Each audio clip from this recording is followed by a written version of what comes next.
خداوند یسوع مسیح کے قادر اور جلالی نام میں آپ تمام ناظرین کی سلامتی ہو۔ میں مبشر روہیت بھٹی آپ کو آج EVG روہیت بھٹی آفیشیل چینل پر پھر سے خوش آمدید کہتا ہوں، اور آج پھر میرے ساتھ موجود ہیں خدا کے عظیم خادم مبشر رحمان مسیح۔ جیسا کہ پچھلی ویڈیو میں آپ نے سنا کہ ہم ایک ٹاپک تھا جس کا نام تھا گھرانے کی پسماندگی۔ اگر آپ نے وہ ویڈیو نہیں دیکھی تو اس کا لنک ڈسکرپشن میں دے دیتا ہوں، آپ بھی اس ویڈیو کو دیکھیے، پھر اس پارٹ کو دیکھیے گا۔ یہ ویڈیو اس سے اگلا پارٹ کور کرتی ہے۔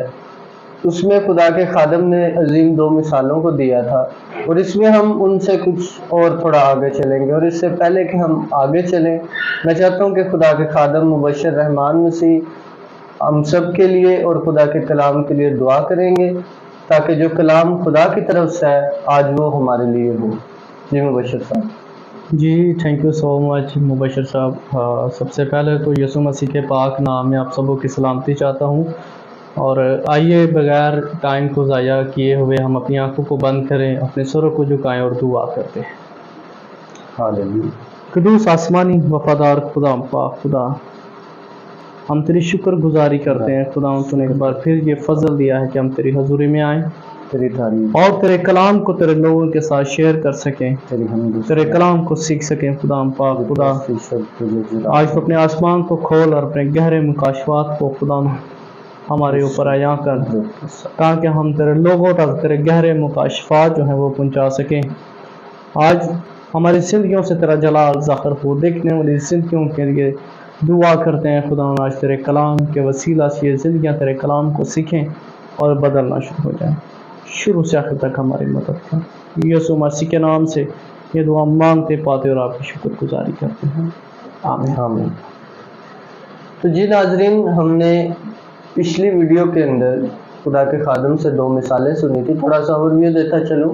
اس میں یہ تھا کہ خدا کے خادم نے 2 گھرانوں کی مثال دی تھی۔ ایک گھرانہ ایسا تھا جو خدا کے ساتھ چلتا تھا، اور اس کے ساتھ خدا نے کیا سلوک کیا، کیا صلہ دیا۔ اور ایک گھرانہ تھا جو خدا کے ساتھ نہیں چلتا تھا، اور اس کے نہ چلنے کے سبب سے اس پر کون سی آفتیں اور کون سی ایسی بیماریاں آئی جن کی وجہ سے اس کو اپنی جان سے کہہ لیں، اپنے گھر بار سے ہاتھ دھونا پڑا، گھرانہ برباد کرنا پڑا۔ تو جی ہم اپنی مرکزی آیت کی طرف چلتے ہیں۔ جیسا کہ ہم نے یشوع کی کتاب اس کے 24 باب اور اس کی 15ویں آیت کو دیکھا تھا، میں آپ کے لیے پڑھتا چلا جاتا ہوں۔ اور اگر خداوند کی پرستش تم کو بری معلوم ہوتی ہو تو آج ہی تم اسے جس کی پرستش کرو گے چن لو، خواہ وہ وہی دیوتا ہو جن کی پرستش تمہارے باپ دادا بڑے دریا کے اس پار کرتے تھے، یا اموریوں کے دیوتا ہو جن کے ملک میں تم بسے ہو۔ اب رہی میری اور میرے گھرانے کی بات، سو ہم تو خداوند کی پرستش کریں گے، آمین۔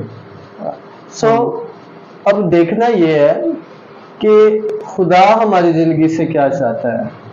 آپ پچھلی ویڈیو دیکھیں گے تو اس میں آپ کو سمجھ آئے گا کہ کس طرح سے ہم اس میسج کو لے کر آگے چل رہے ہیں۔ اب خدا ہماری زندگی سے کیا چاہتا ہے، دیکھیں باغ عدن کے اندر میں آپ کو ایک مثال دیتا ہوں مبشر صاحب گھرانے کی۔ اس گھرانے میں کیا ہوتا تھا کہ خدا ٹھنڈے وقت کے اندر آتا اور ان سے کیا کرتا تھا، رفاقت فیلوشپ کرتا تھا، ان سے باتیں شیئر کیا کرتا تھا، اپنے دل کی بات ان سے کرتا تھا اور ان کی باتیں سنتا تھا۔ اب خدا کا پلان اور منصوبہ یہ ہے کہ ہم گھرانے کے ساتھ رفاقت رکھیں، یعنی باپ بیٹا بالکل، یعنی خداوند یسوع مسیح گھرانے کے ساتھ کیا کرے، رفاقت کرے، اس سے باتیں کرے، جتنے بھی گھرانے کے ممبرز ہیں ان کے اندر خدا موجود ہو۔ لیکن ہم کیا کرتے ہیں، اب جب خدا نے بنایا ہمیں تو اس کا کیا مقصد ہوگا؟ تو مبشر صاحب آپ ہمارے آڈینس کو بتائیے گا کہ خدا کا ہمیں بنانے کا کیا مقصد تھا؟ جی مبشر صاحب، میں شکر گزاری کرتا ہوں خدا کی کہ خدا آپ کے وسیلہ سے، چینل کے وسیلہ سے ہمیں استعمال کر رہا ہے۔ اور میں آپ کو بتانا چاہتا ہوں کہ اگر خدا نے کسی انسان کو بنایا ہے، پیدائش کی کتاب میں ہمیں نظر آتا ہے کہ خدا نے انسان کو مٹی سے بنایا، بالکل، اور خدا کی ہر ایک چیز جو تخلیق ہوئی ہے اس کا کوئی مقصد ہے، اس کا کوئی منصوبہ ہے۔ بالکل خروج کی کتاب پڑھیں تو اس کے اندر لکھا ہے کہ خدا نے بنی انسان کو اس لیے پیدا کیا ہے تاکہ وہ اس کی عبادت کرے۔ بے شک، تو خدا کا الہی منصوبہ ہے کہ ہم سب خدا کے نام کو جلال دیں، خدا کی عبادت کریں، خدا کے لوگوں سے پیار کریں۔ اس نے کہا کہ یسوع مسیح نے پورا کلام اگر ہم پڑھ سکتے ہیں تو پورا کلام، پوری بائبل ہمیں بتاتی ہے کہ وہ یسوع مسیح نے محبت کے اندر سارا کلام کو سمیٹ دیا ہے، ایک جگہ پہ سے اکٹھا کر دیا اور پیار اور محبت کا پیغام جو ہے وہ جاری کیا ہے۔ تو خدا نے اگر ہمیں انسان کو بنایا ہے تو وہ اس لیے بنایا ہے تاکہ ہم خدا کی عبادت کریں، یہ مقصد ہے خدا کا۔ بالکل۔ تو بہت خوبصورت طریقے سے خدا کے خادم نے آپ کو سمجھایا کہ خدا نے ہمیں بنایا ہے اس کی عبادت کرنے کے لیے، اور آج ہم کیا کر رہے ہوتے ہیں؟ مجھے افسوس کے ساتھ کہنا پڑتا ہے کہ مبشر صاحب آج کے دور میں ہم خدا کو مکمل طور پر بھولے ہوئے، اپنی دنیا کے کاموں میں لگ کر اپنے کہہ لیں کہ ذریعہ معاش کے اندر ایسے کھو جاتے ہیں کہ پرانے عہد نامہ کے اندر بڑی سختی سے خدا نے سبت کو ترجیح دی، تو ہم ان کاموں کے اندر اتنا محو ہو جاتے ہیں کہ ہمیں اس سبت تک کی فرصت نہیں ملتی، خدا کے گھر جانے کی بھی فرصت ہمیں نہیں ملتی۔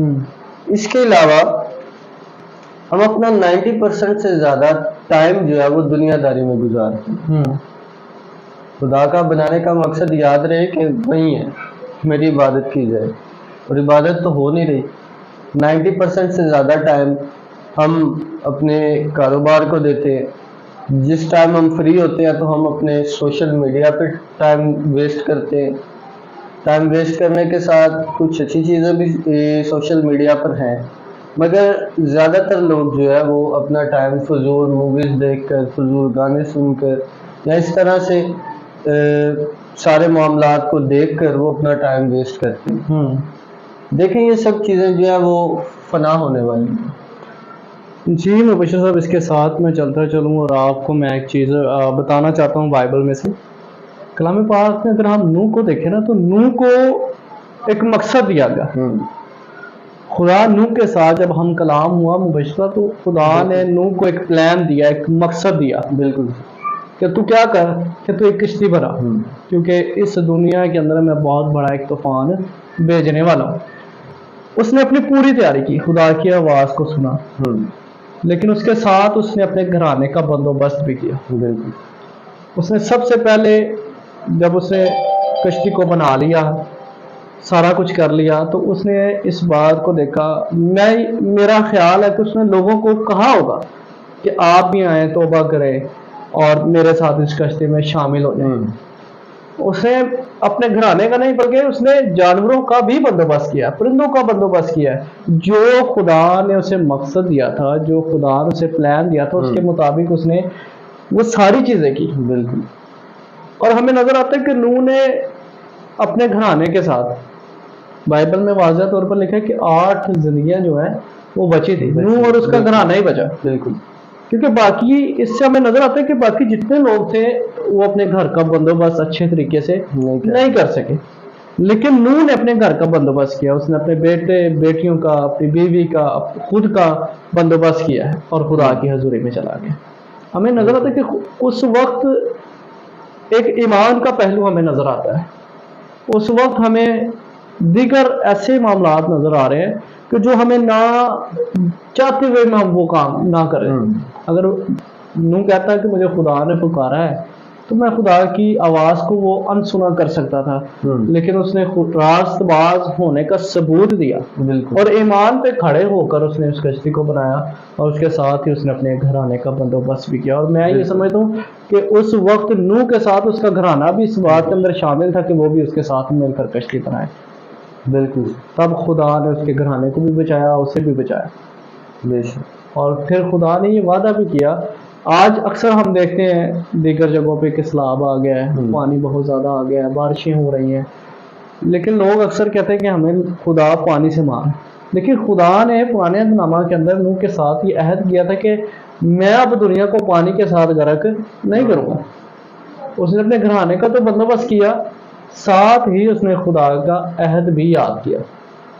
اور آج بھی خدا میں ایک چیز کو پڑھ رہا تھا، ایک اسٹڈی کر رہا تھا اسی تعلق سے، اس ٹاپک سے ہٹ کے ہے، لیکن میں آپ کو بتانا چاہتا ہوں، آپ کو سکھانا چاہتا ہوں کہ آج بھی ہم دیکھتے ہیں کہ ایک رینبو آسمان پر نکلتی ہے، بالکل 7 ڈفرینٹ کلرز آتے ہیں. وہ اس بات کی شہادت ہے، اس بات کا ثبوت ہے کہ وہ جب رینبو نکلتی ہے تو خدا اس بات کا عہد آج بھی یاد کرتا ہے. اس رینبو نکلنے سے آج بھی اسے یاد ہے کہ میں نے انسانوں کو، دنیا کو پانی سے غرق نہیں کرنا. کیوں؟ کیونکہ وہ چاہتا ہے کہ ہم اپنے گھروں کا بندوبست کریں، اپنے گھرانوں کا بندوبست کریں، بیوی بچوں کا بندوبست کرنا شروع کر دیں. جی، تو مبشر صاحب نے بہت اچھے طریقے سے اس بات کو بھی آپ کو سمجھایا ہے کہ 90% سے زیادہ ٹائم آج ہم دنیا میں گزارتے ہیں تو اس کا کیا نقصان ہے کہ ہم گھر کا بندوبست بخوبی نہیں کر پاتے جس طرح سے ہمیں کرنا چاہیے. تو امید کرتا ہوں کہ جتنا کلام آج آپ کے ساتھ شیئر ہوا، خداوند نے آپ کو اس کی سمجھ دی ہوگی اور ضرور آپ اس بات کو سمجھیں گے. باقی ملتے ہیں نیکسٹ پارٹ کے اندر، سو تب تک ہمارے ساتھ بنے رہیں اور دیکھتے رہیں EVG روہت بھٹی آفیشیل. خداوند آپ سب کو برکت دے.